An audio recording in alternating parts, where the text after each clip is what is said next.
Bonjour tout le monde, j'espère que vous allez bien. On se retrouve aujourd'hui avec une vidéo Spoonie. Mais attendez, ceux qui ne sont pas concernés, je vous assure que vous pouvez regarder cette vidéo-là parce qu'en fait, elle est juste là pour vous faire rire et vous faire sourire.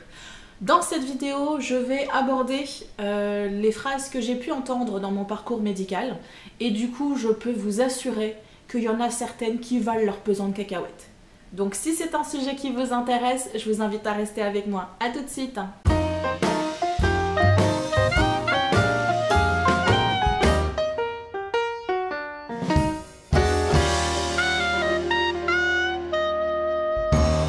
Et oui, nos chers médecins, parfois on a l'impression qu'ils veulent tenter une carrière de comique, mais c'est pas encore trop ça. Et du coup, il en ressort parfois des situations un peu bizarres, cocasses, voire fort agaçantes, mais qui des années plus tard nous paraissent comiques. Du coup, je me suis dit que j'allais partager ça avec vous. Alors, j'ai réduit ça à 10 phrases, mais étant donné que je vois des médecins depuis ma naissance, en fait. Je vois des médecins depuis ma naissance par rapport à ma hanche et depuis quelques années, une dizaine d'années, plus régulièrement pour la fibromyalgie. Donc, j'en ai plein des phrases que je pourrais vous donner, mais je vais vous donner les 10 plus... Voilà. Et du coup, je vais en profiter de temps en temps à ajouter 2-3 petites choses si je trouve que ça mérite qu'on ajoute quelque chose ou pas. On verra. Pas vraiment besoin d'être un médecin pour savoir que c'est dans votre tête tout ça, mademoiselle.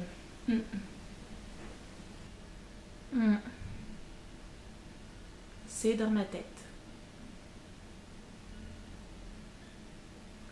Ma main sur sa face, ça aurait aussi été dans la tête, mais je suis un peu trop gentille pour ça.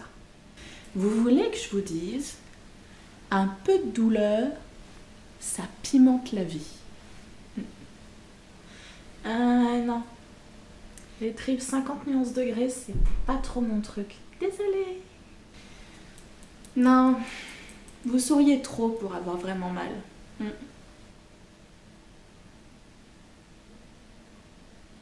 J'ai essayé en faisant la gueule, mais j'ai tout aussi mal. Et puis, honnêtement, j'ai envie de dire que je préfère sourire. Ça fait plaisir à ceux qui m'aiment et ça fait chier ceux qui m'aiment pas.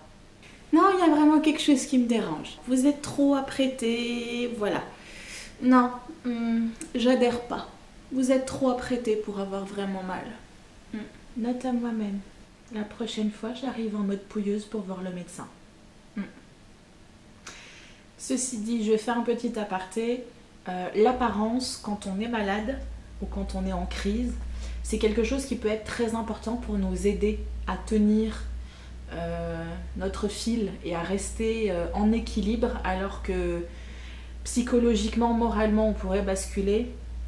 On a tendance à essayer de se raccrocher à notre apparence et à essayer de soigner ce qu'on peut éventuellement faire. On ne peut pas le faire tous les jours parce qu'il y a des jours où on est tellement fatigué, où on a tellement mal qu'on n'arrive même pas à faire ça.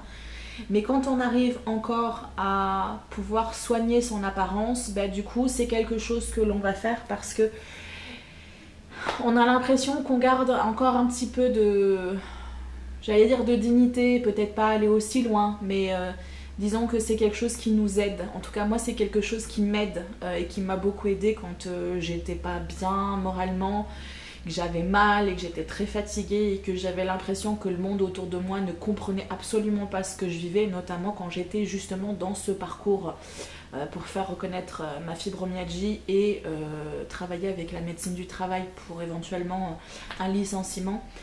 J'étais vraiment dans une phase où c'était très compliqué, je me sentais... Je vous en avais parlé un petit peu dans mes vidéos Tea Time, j'avais l'impression d'être une merde en fait, on va dire les choses telles qu'elles sont, j'avais vraiment l'impression d'être une merde.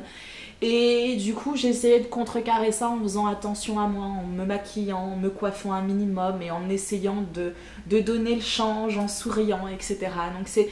Parfois vous pouvez vous dire que ce que la personne vit et ce qu'elle reflète n'est pas forcément cohérent, c'est pas qu'elle fait semblant un petit peu, mais c'est surtout que c'est la dernière arme qui lui reste pour essayer de tenir le coup et puis de continuer à avancer malgré tout.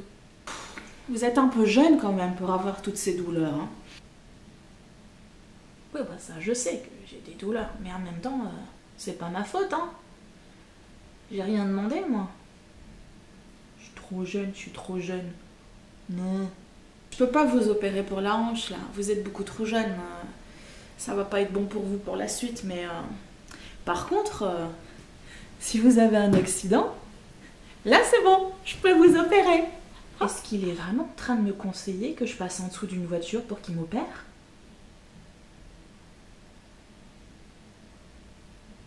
En plus, avec la chance que j'ai, je risque de me péter tout autour, mais pas la hanche. Que vous soyez capable de marcher, c'est un mystère pour moi. C'est impossible. J'ai jamais vu ça. Félicitations. Vous faites comment? Comment je fais? Un pied devant l'autre? Quand vous dites que vous avez des douleurs chroniques, est-ce que ça veut dire que vous avez mal tout le temps? Là, par exemple, là, quand on parle, vous avez mal? Ah, c'est marrant. Quelle partie de la phrase « Je suis atteinte d'une maladie chronique » il n'a pas compris. C'est un petit peu la définition de chronique, non? Je sais pas. Donc oui, j'ai mal, là, maintenant, tout de suite. Et non, c'est pas très amusant. Et si je vous dis que c'est un médecin de la médecine du travail qui m'a dit ça? Ça fait peur, hein? T'as vu ça? Typiquement une femme.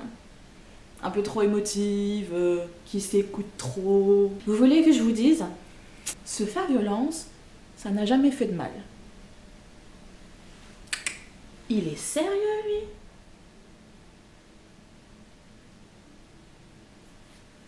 Parle à ma main. Et il y en avait une toute petite dernière que j'ai oublié de vous filmer quand j'ai joué mon rôle de médecin. C'était « Oh, vous savez, un petit peu de souffrance, ça vous prouve que vous êtes en vie. Parfois, je suis très en vie alors. » Voilà, écoutez, j'ai pas envie de rajouter grand chose. Pour moi, c'était vraiment pour essayer de tourner un peu en dérision les phrases que les médecins peuvent nous sortir tout auréolés de leur diplôme et de leurs années de médecine. Voilà, le but pour moi avec cette vidéo, c'était vraiment d'essayer de passer un petit moment ensemble et de rigoler aux dépens de certains de nos médecins, je dois l'avouer. Mais voilà, faut avouer que parfois, ils sont assez doués. Il y en a beaucoup qui sont ultra méga compétents.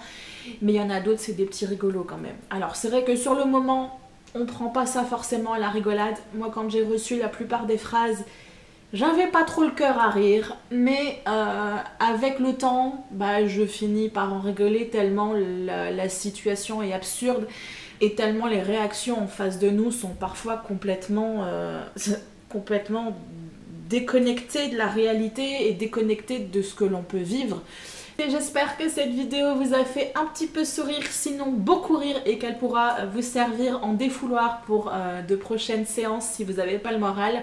Je vous dis à très bientôt et d'ici là, faites attention à vous. Bye bye.